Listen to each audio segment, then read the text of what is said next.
Omniscient Reader's Viewpoint. Kenangan bahagia 3. Aku tahu cara membunuh Yu Jong-hyuk. Itulah perkataan Han Soo-young. Aku ragu sejenak sebelum membuka mulut. Kau tidak perlu melakukan hal seperti itu. Cerita yang sempurna bukanlah cerita yang terbaik. Dari kejauhan, terdengar raungan memekakan telinga dari benturan antara Yu Jong-hyuk dan Uriel. Cahaya yang memancar dari langit memenuhi mata putih Han Soo-young. Yu Jong-hyuk harus mati dalam skenario ini. Dengan begitu, dunia yang kuharapkan akan selesai. Dunia apa yang kau harapkan? Bukankah kau sudah melihat ke dalam kepalaku, namun kau masih menanyakan ini? Suaraku tertelan oleh raungan lainnya. Sejak awal, itu adalah pertanyaan yang tidak berarti. Seperti yang disebutkan Han Soo-young, aku sempat melihat sekilas dunia yang dia impikan. Itu adalah utopia tanpa celah. Sebuah jawaban yang hanya bisa disajikan oleh seseorang yang mencerna novel aslinya dengan cara yang benar-benar berbeda. Aku menoleh dan menyaksikan pertarungan antara Yu Jong-hyuk dan Uriel. Di dunia yang diimpikan Han Soo-young, jawaban untuk pertempuran ini adalah sebagai berikut. Archangel api akan mati di sini. Seolah menunggu, para anggota kelompok berkumpul di sekitar medan perang Uriel dan Yu Jong-hyuk. Lee Ji-hye sedang mempersiapkan instant kill. Lee Hyun-sung mengisi tenaga Great Mountain Smash. Kim Na-moon sedang melepas perbannya dan tampak siap memanggil Abyssal Black Flame Dragon. Aku menggenggam Unbroken Faith. Han Soo-young menyadari gerak-gerikku dan memelototiku. Tunggu, kau? Jelas sekali Han Soo-young bukan Yu Jong-hyuk yang menciptakan dunia ini. Tapi, terus kenapa? Constellation Demon King of Salvation sedang membuka statusnya. Sedari awal ini bukanlah cerita yang ingin kubaca. Tanduk kecil yang melambangkan Raja Iblis muncul dari kepalaku. Aku ingin mewujudkan sayap, tetapi itu tidak mungkin dengan Demon World Spring yang tidak sempurna. Han Soo-young terkejut tetapi tidak menghentikanku. Mungkin dia pikir mustahil untuk menghentikan pertarungan dengan kekuatanku sendiri. Aku pun tahu itu. Ngomong-ngomong, sekarang aku tidak sendirian. Gabriel? Jopiel? Constellation Lilipin of Aquarius sedang melihatmu. Constellation Commander of the Red Cosmos sedang melihatmu.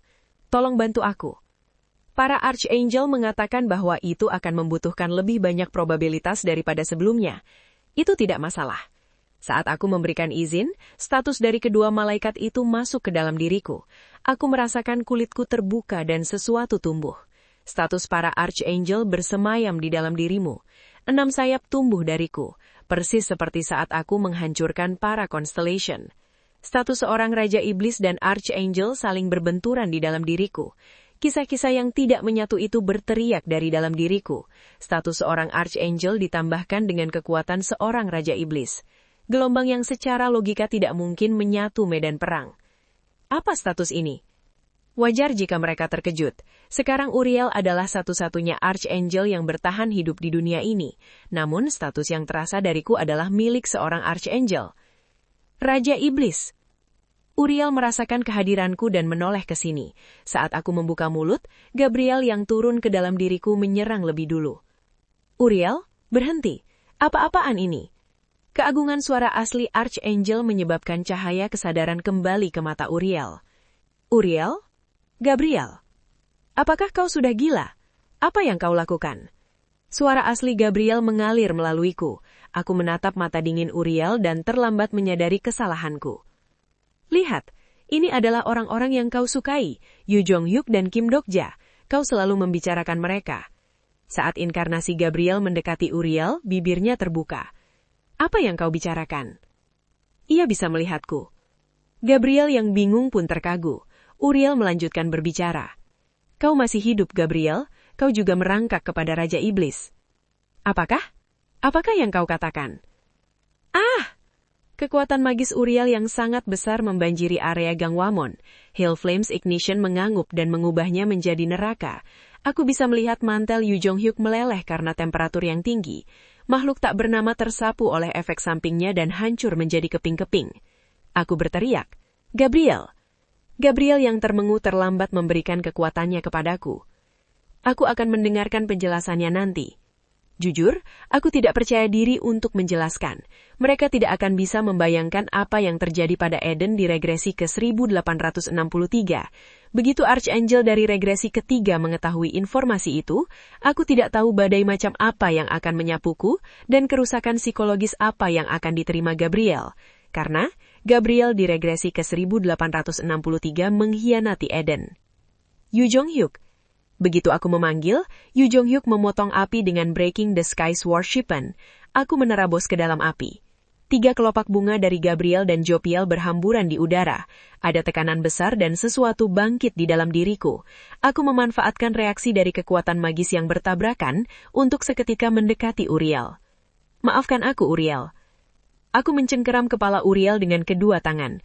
Kekuatan White Pure Star Energy dan status Archangel dan Raja Iblis menghantam kepala Uriel. Uriel meringis kesakitan, tapi momentumnya tidak berkurang sama sekali. Bahkan api merambat ke arahku sedikit demi sedikit. Panas yang tinggi menyebabkan sayap dan tandukku sedikit meleleh. Aku yang pertama kali mengerang. Ini adalah kekuatan malaikat tempur terkuat milik Eden. Uriel tersenyum brutal dan memanggil api neraka ke tangannya. Api terpanas di dunia. Saat bila api tajam itu membidik hatiku. Jopiel. Percikan besar muncul di ujung jariku, dan tubuh Uriel dikelilingi oleh pengekang melingkar yang mengingatkan pada halo cahaya. Uriel menjerit ketakutan saat pengekang putih itu mengikatnya. Status Uriel berkurang dalam sekejap, dan apinya tiba-tiba padam. Uriel adalah salah satu Archangel terkuat di Eden. Tidak ada malaikat lain yang bisa menandinginya dalam membasmi iblis. Namun, bagaimana jika lawannya juga Archangel? Archangel Jopiel. Berbeda dengan malaikat lain yang fokus pada pembasmian iblis, Jopiel punya satu kemampuan spesial lagi, Confinement of Good and Evil. Skill Uriel yang biasa digunakan untuk memburu malaikat jatuh, justru mengerahkan kekuatannya melawan Uriel sendiri. Uriel mencoba melarikan diri tetapi pengekangnya semakin mengencang. Uriel merangkak sebelum akhirnya menyerah dan jatuh pingsan. Archangel yang terjebak dengan pengekang ini akan tertidur pula selama seminggu. Aku memeluk Uriel yang tertidur dan keluar dari api bersama Yu Jong-hyuk. Aku muncul dari asap dan melihat para anggota kelompok melihat ke sini. Seseorang menatap dengan takjub, seseorang lain menatapku dengan hantam sedikit. Aku memperhatikan Han Suyong. Ini adalah sesuatu yang tidak ada di dunia impianmu. Uriel mati atau tidak berdampak pada gambaran besarnya. Kau sudah melihatnya, jadi seharusnya kau tahu. Visualisasiku persis. Mantel tutihnya berkelibar saat Han Suyong berjalan ke arahku. Ia segera mencapai ujung hidungku dan menatapku. Ia melirik sayap malaikat yang terbakar dan tanduk iblis yang patah. Lalu bertanya, Kim Dokja, dunia apa yang kau inginkan? Kau telah membaca sebagian dari aslinya, mengubah perkembangannya dan menempatkan nama orang lain di posisi protagonis. Beberapa reproduksi mungkin melampaui aslinya, namun mereka tidak akan pernah bisa menjadi yang asli. Tahukah kau apa sebutan untuk tindakan seperti itu? Aku ingin tersenyum santai, tapi sekarang aku tidak sedang dalam suasana hati yang baik. Han Suyong menatapku dengan mata membara. Ini bukan putaran tempat mi berada. Jangan bicara omong kosong. Han Suyong tidak lagi mendengarkanku dan berbalik. Aku akan memberimu waktu 3 hari. Sebaiknya kau putuskan saat itu. Bantu aku atau jangan bantu aku. Hanya itu yang ingin ku dengar. Para anggota kelompok mengikuti Han Suyong dan masuk ke dalam gedung satu persatu. Lee Hyun Sung membantu Lee Sel Hua mengangkut pasien. Lee Ji Hye dan Kim Namun melirikku sebelum membuang muka. Ini bukan putaranku.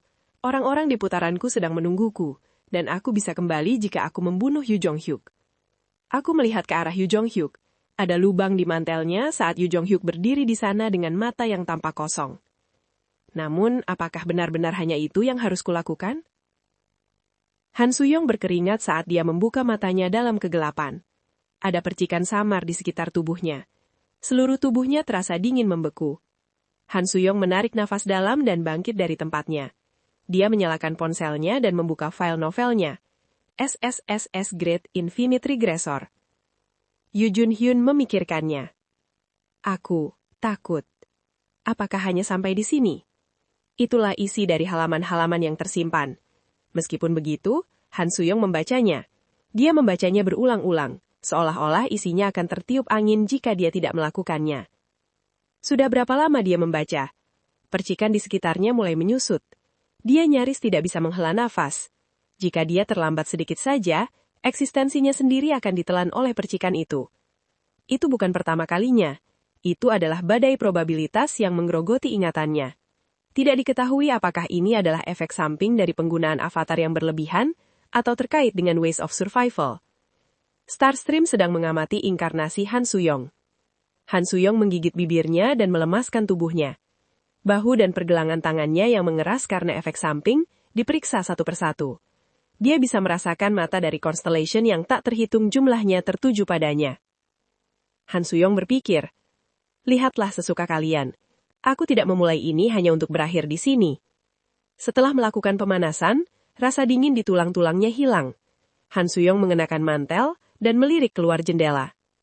Kim Dokja dan anggota kelompoknya bisa dilihat. Mereka canggung di hari pertama, tetapi setelah beberapa hari mereka mengobrol. Aneh rasanya. Mereka yang telah melewati 94 skenario dan penuh dengan ketidakpercayaan, cepat membuka hati kepadanya. Kim Dokja, variabel yang muncul di akhir rencana ini. Namun, apakah benar-benar hanya itu yang harus kulakukan? Yu Jong-hyuk berdiri mematu di sudut alun-alun. Han Suyong memperhatikan sejenak sebelum melompat keluar jendela. Han Suyong mendarat di samping Yu Jong-hyuk dan membuka mulutnya. Sudah 2 hari. Yu Jong-hyuk tidak menjawab. Han Suyong perlahan memperhatikan Yu Jong-hyuk. Matanya yang kosong seolah tidak mendengar apa-apa. Han Suyong menatap matanya dan tiba-tiba mendekatinya. Kau benar-benar tidak sadar. Tangan Han Suyong mencengkram dagu Yu Jong-hyuk. Yu Jong-hyuk tidak bereaksi. Lucu sekali. Aku tidak percaya ini terjadi. Apakah kau lupa bahwa kau berjanji untuk mati? Pada jarak sedekat ini, wajah Yu Jong-hyuk penuh dengan luka-luka. Itu adalah jejak dari pertempuran yang lebih senyap daripada putaran lainnya. Han Suyong menatap Yu Jong-hyuk seperti itu. Dia merasa kasihan sekaligus marah. Han Suyong melepaskan tangannya dari dagu Yu Jong-hyuk dan mengeluarkan sebatang rokok. Asap muncul saat dia menyalakan. Di jarak jauh, orang-orang yang mengelilingi Kim Dokja berteriak pada sesuatu yang dia katakan. Han Suyong menghembuskan asap.